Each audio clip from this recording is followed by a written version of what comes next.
1823, Clement Clark Moore released a poem entitled A Visit from St. Nicholas. Moore was an American writer and scholar, professor of Oriental and Greek literature and divinity, as well as biblical learning at the General Theological Seminary of the Protestant Episcopal Church in New York City. He resided at a large family estate called Chelsea, which he later subdivided throughout the second half of the 19th century, selling land for residential development, and this became the Manhattan neighborhood of that same name. And he also made a sizable donation of land to the Episcopal Diocese of New York, which then became the site of the General Theological Seminary. With close familial ties to Columbia College, later university, he personally earned a Bachelor of Arts, Master of Arts, and Doctor of Laws for that institution.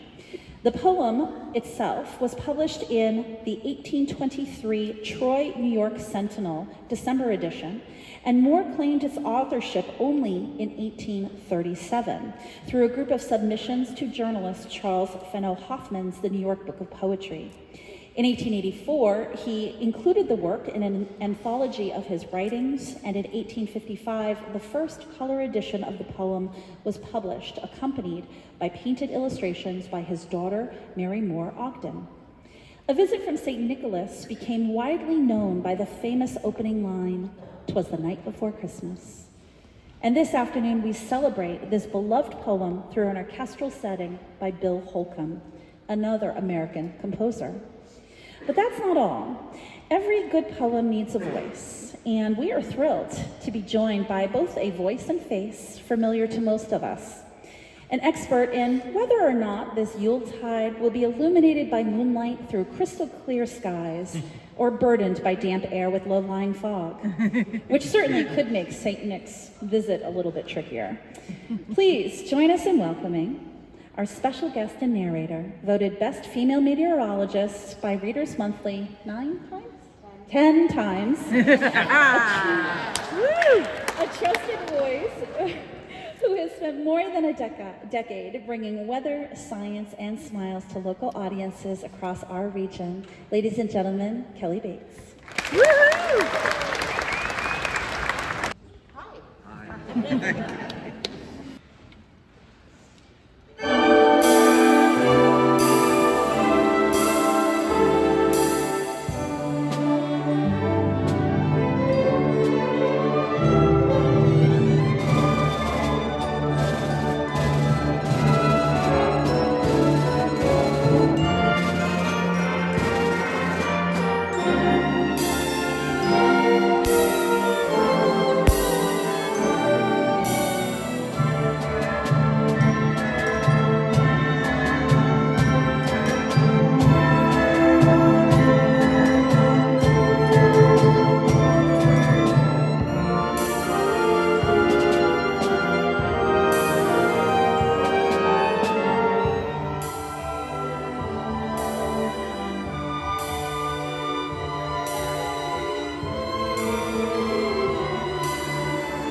And Mama in her kerchief and I in my had just settled our brains for a long winter's nap.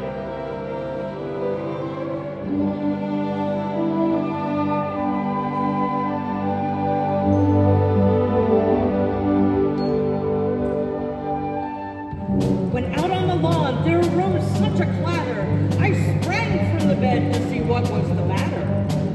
Away to the window I flew like a flash, tore open the shutters and threw up the sash.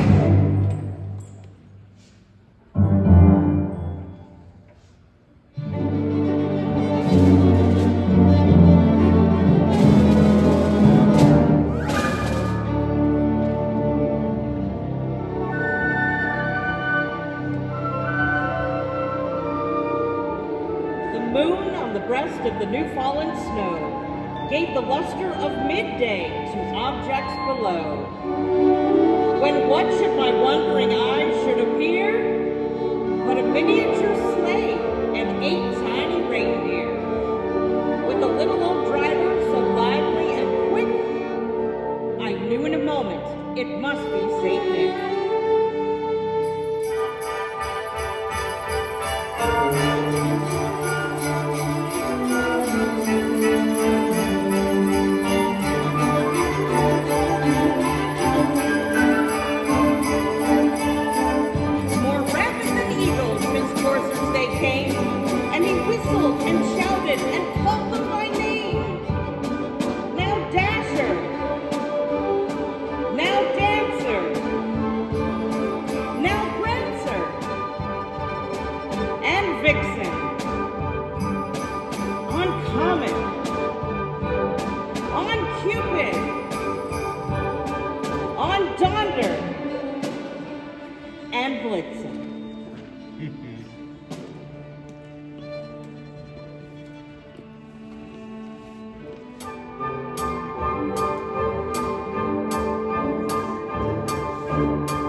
St. Nicholas came with a bound.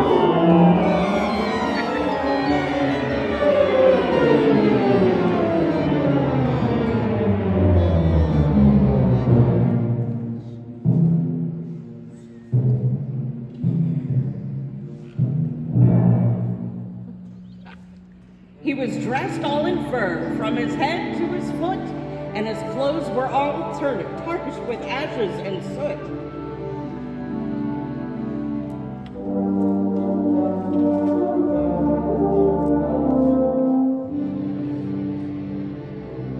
A bundle of toys he had flung on his back, and he looked like a peddler just opening his pack.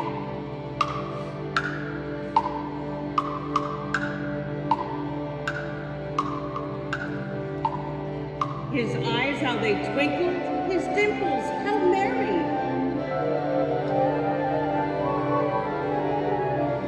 And his cheeks were like roses, his nose like a cherry.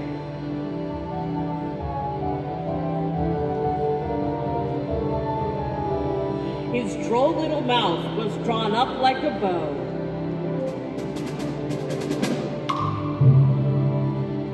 And the beard of his chin was as white as the snow. The stump of his pipe held tight in his teeth, and the smoke, it encircled his head like a wreath.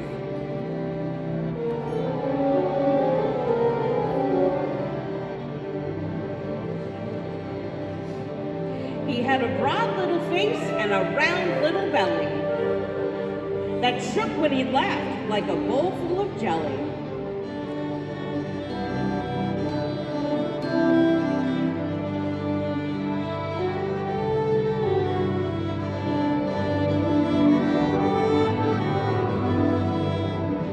He was chubby and plump, a right jolly old elf, and I laughed when I saw him, in spite of myself. A wink of his eye and a twist of his head soon gave me to know I had nothing to dread. He spoke not a word, but went straight to his work, and filled all the stockings, then turned with a jerk, and laying a finger aside of his nose, and giving a nod, up the chimney he rose.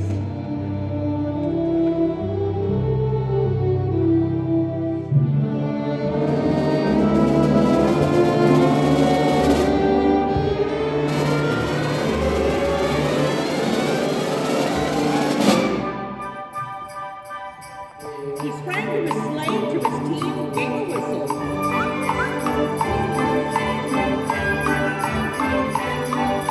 And away they all flew like the down on a thistle.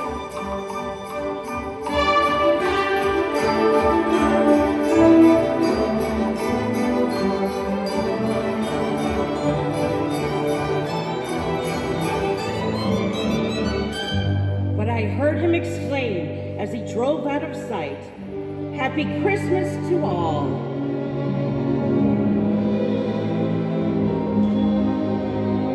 And to all,